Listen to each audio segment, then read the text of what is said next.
guys, and thank you for joining me for another edition of Kicking It with Soul. So, I'm not even gonna hold y'all tonight. This is gonna be the first of the live uploads for Tuesday night so that we can keep on track and not get stagnant with our series, right? And go ahead and finish because we said on this channel, we promised that we're not going to be one of those channels that start series and then we don't finish it. And that now all the birthday shenanigans are over and all that. And, the little announcement about coming back just to tie up some business because, you can't leave unfinished business in Babylon either. You understand?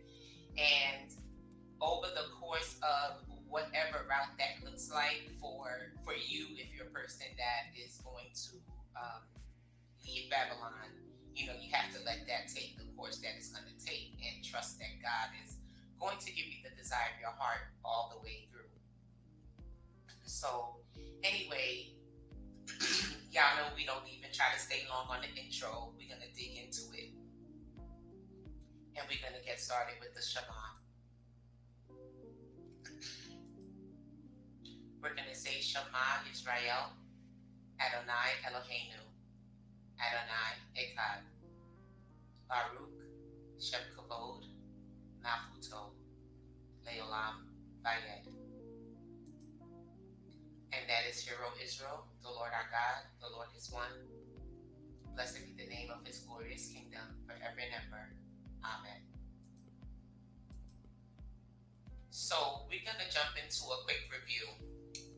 We are wrapping up our No Heathen is Above You Now series, okay? So this was a good meaty series. We have one more after this and then possibly a wrap-up edition. I don't know.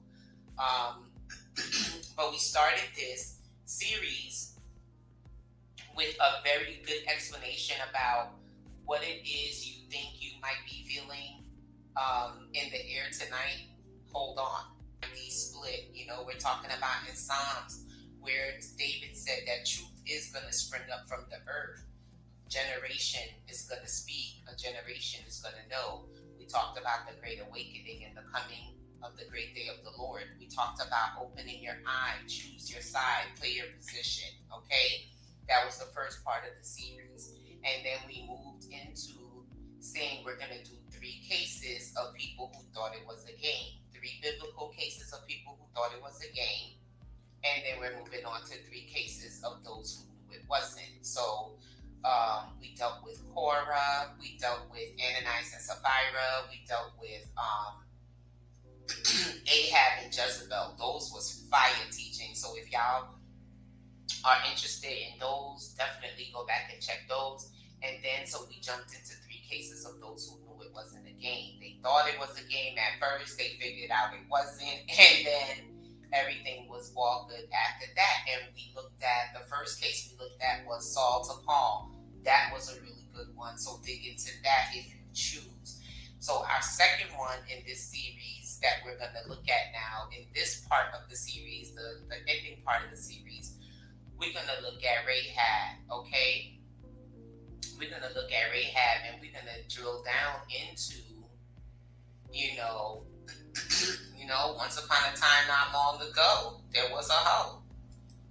Just simply put, y'all can turn a hoe into a housewife. Okay? I'm living proof. You understand? It just is what it is sometimes. Okay?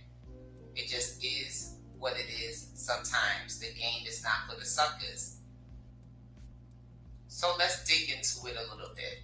Let's see what we got. Let's see what we came up with in this story about what repentance could do, or at least knowing what time it is, okay? Knowing when it's time to come out of that 304 lifestyle.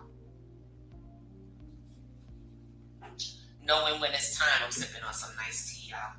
Knowing when it's time to turn your attention to matters of the spirit and not matters of the flesh, okay? So we got a good one for you tonight. So with no further ado, we're going to jump into it. So out of all the 304s in the world, out of all the harlots in the world, why did Rahab make the cut? Okay? So we're going to look into the backdrop, being chose, time for some action, chasing rabbits, choose your destiny, play your position, and then reap your just rewards. Let's dig it, y'all. Backdrop, what was going on? Joshua 1 and 2, okay? Moses has gone to glory and Joshua is going to war. It's time to take the promised land. By the way, do you feel it yet? Do you feel it yet? And I'm going to ask y'all a third time, do you feel it yet? All right now. The first stronghold in this mission is to conquer Jericho. But what is Jericho? It's a fortified city with massive wall defenses.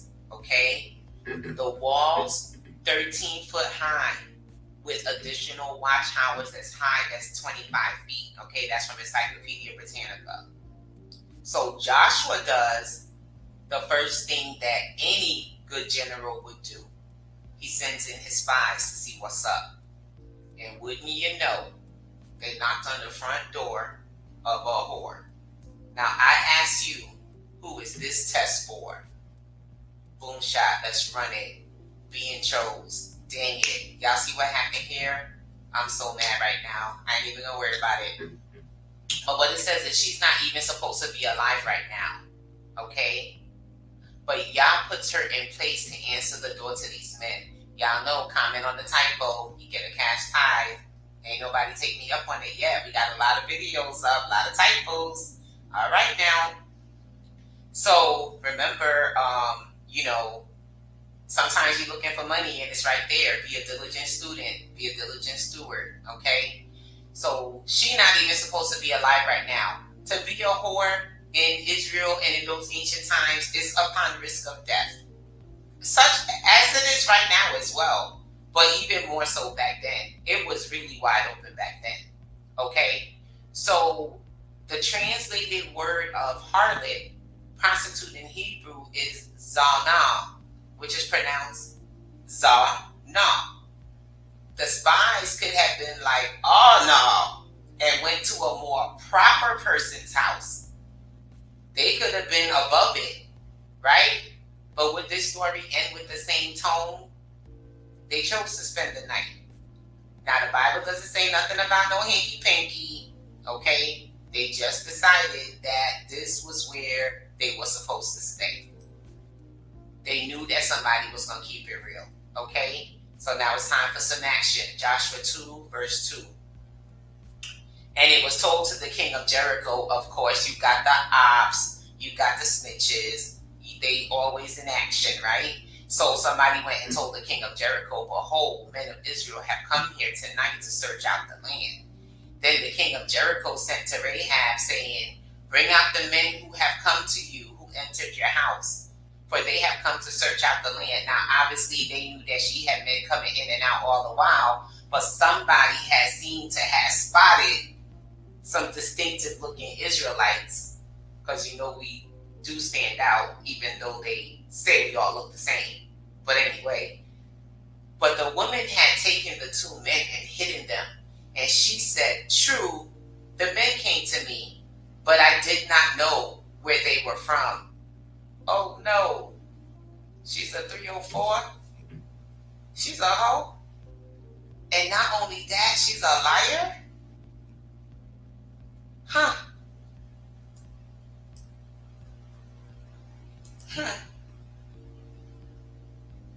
We really got a hot girl on our hands, huh? She's really hot. Is she too hot to touch? Chasing rabbits. Joshua 2:5. So I guess something was just off on the formatting because it's doing it here too. It didn't take my sizing. But we read, and when the gate was about to be closed at dark, the men went out. So this is what she's saying.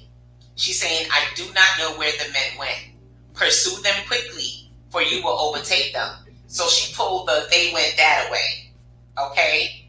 But what she really did, she had brought them up to the roof and hid them within the stalks of flax. that she had laid in order on the roof.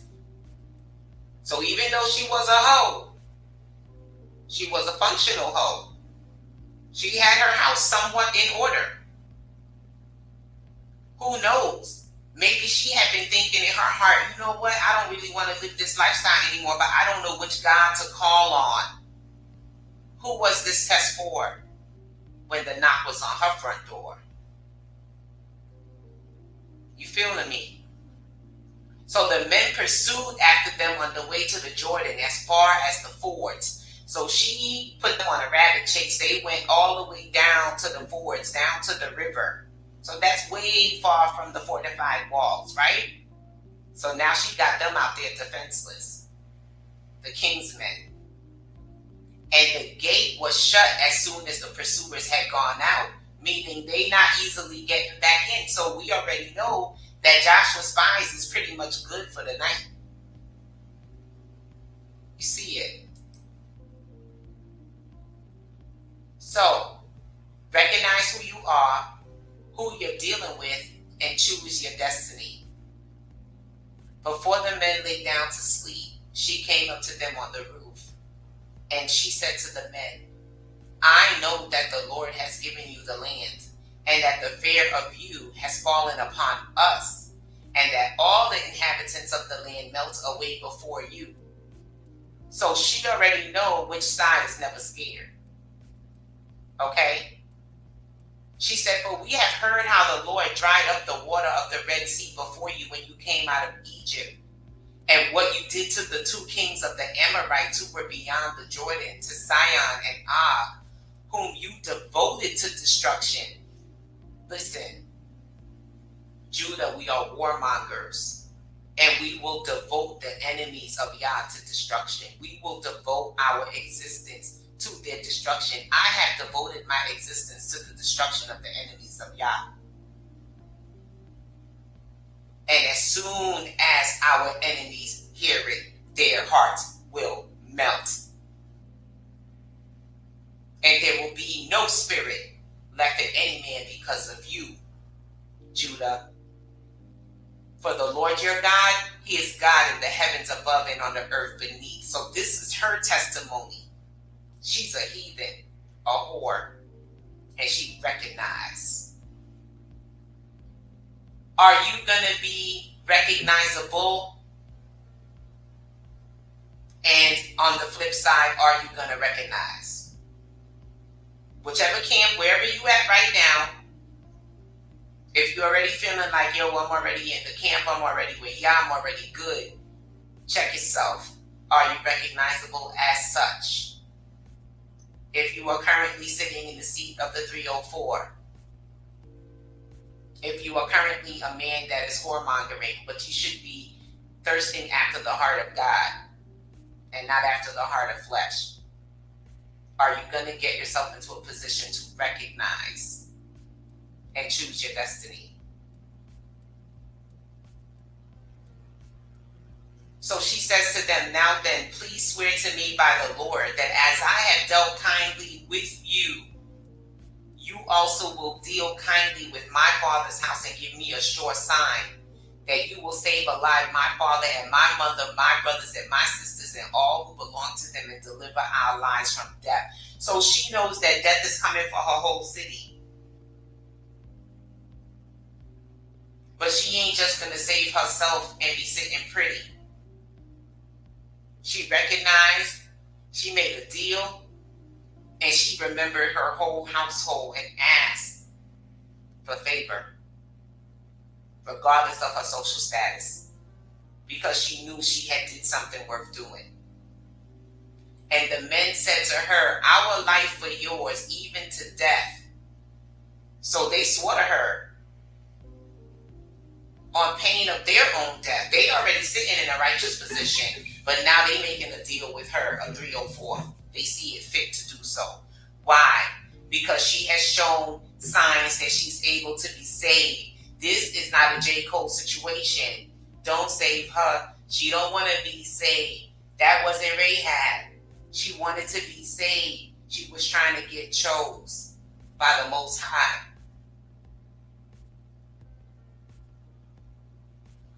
So they told her, now this is another important thing. You got to keep your trap snapped.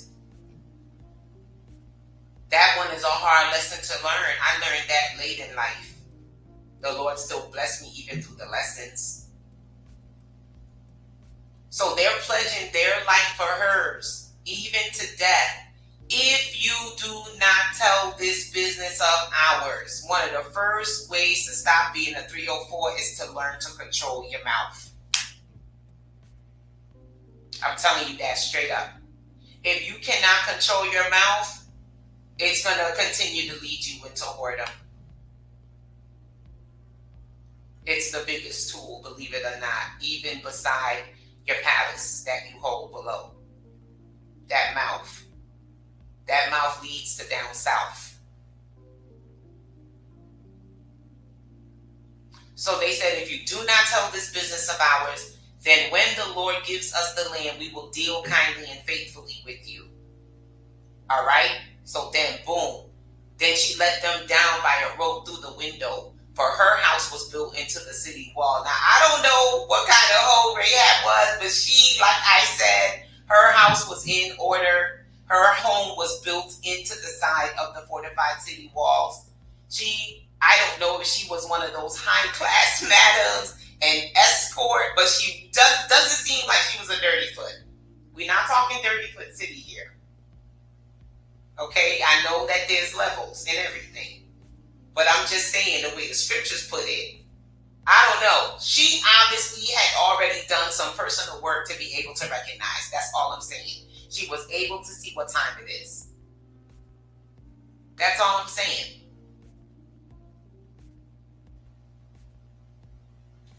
Okay? So it says, for her house was built into the city wall so that she lived in the wall. And she said to them, go into the hills, or the pursuers will encounter you, and hide there 3 days until the pursuers have returned. So she wasn't out here just a dumb hoe, not knowing the layout of the land. She knew what was up. She knew where to send them. She knew what they needed to do. 3 days. 3 days.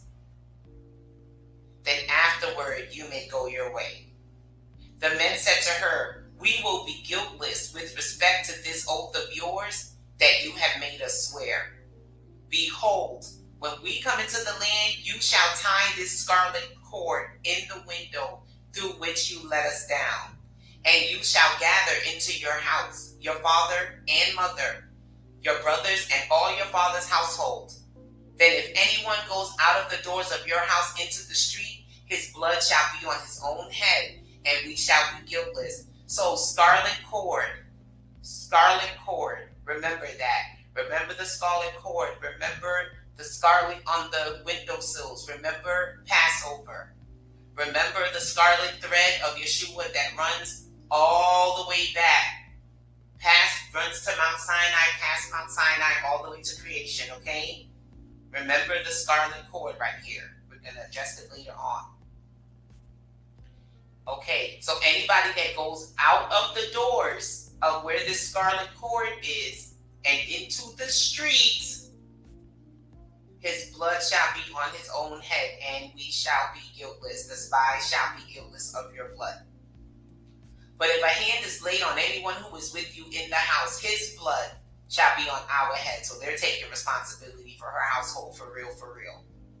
But again, if you tell this business of ours, then we shall be guiltless with respect to your oath, and you have made us swear. Okay, so it's gangsta. It's mobster. Okay? It's not a game. I keep telling y'all, this is not a game for suckers. We out here for real.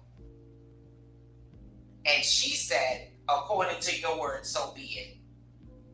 Then she sent them away, and they departed. And she tied the scarlet cord in the window.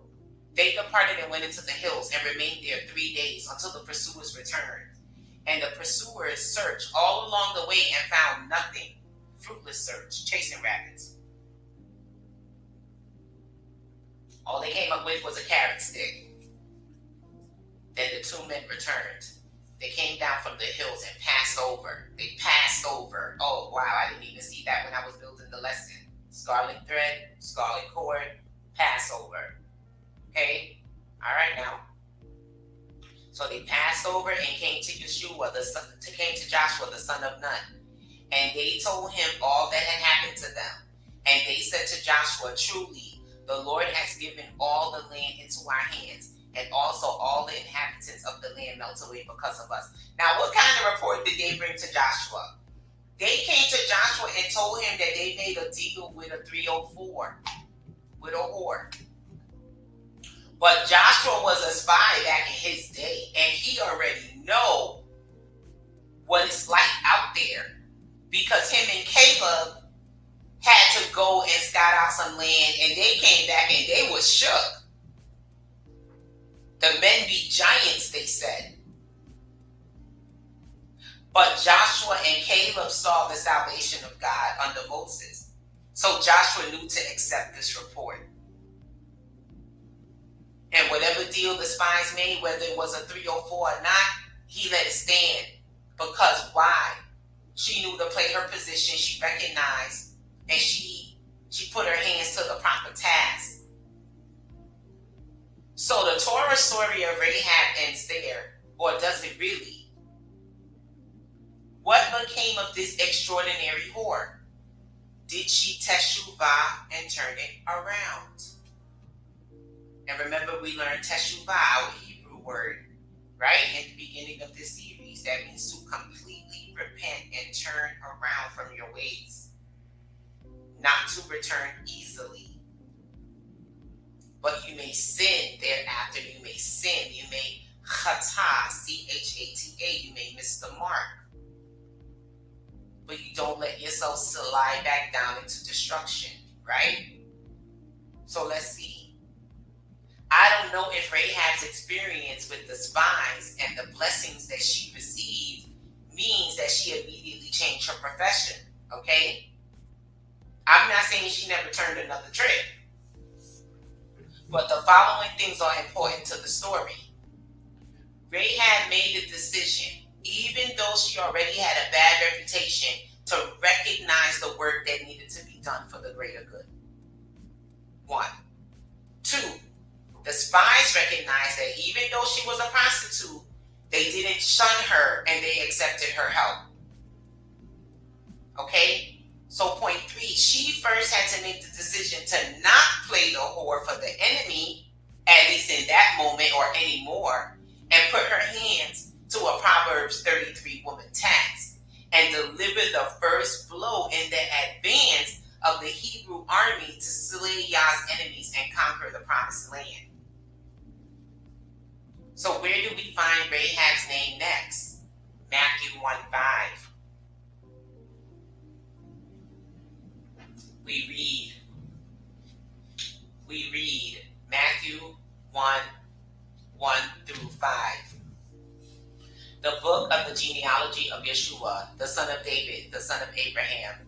Abraham was the father of Isaac, and Isaac was the father of Jacob, and Jacob was the father of Judah and his brothers, and Judah the father of Perez, and Zerah by Tamar, and Perez the father of Hezron, and Hezron the father of Ram, and Ram the father of Abinadab, and Aminadab the father of Nahshon, and Nahshon the father of Salmon, and Salmon the father of Boaz by Rahab.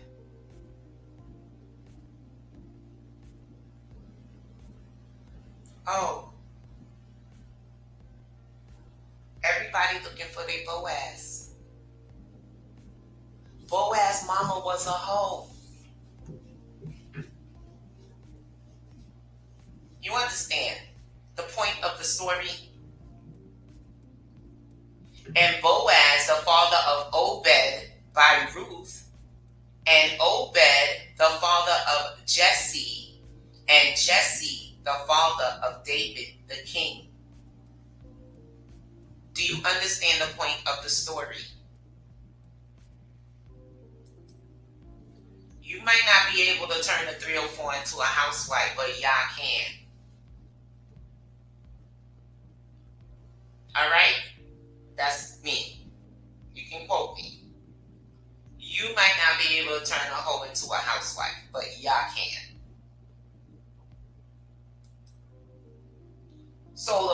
no heathen is above you now, not even yourself, ladies. That's why I included this in this series. There's no heathen above you now, not even yourself. Let's look at her past. Let's look at our past. I was never professionally paid. I just loved men when I was a teenager and didn't have a full knowledge and grasp on what it meant to be a young woman out there, because I was raised in a Christian home and sex was not on the menu of things to talk about. So you get out there sometimes and you have to find your way.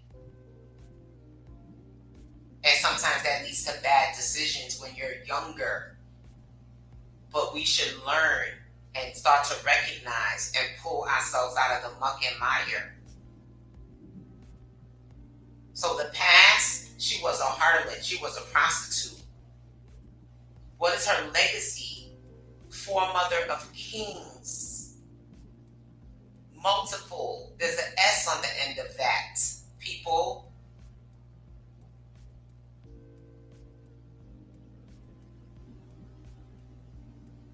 Search the scriptures. Study to show yourself approved. You see yourself in the scriptures. You figure it in. You figure it out. You see yourself out and into the life that the Lord wants you to live.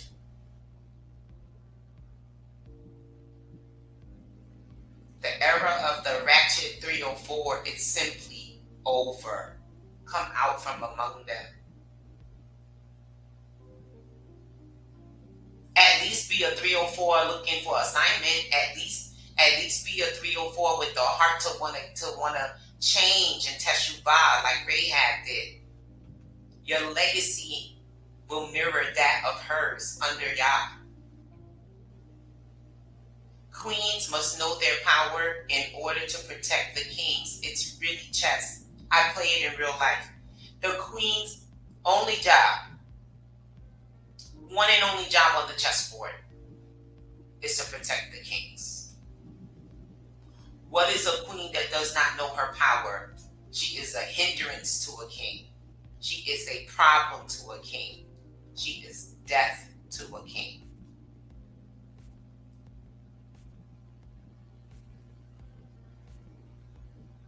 So there's a way out of being a hoe.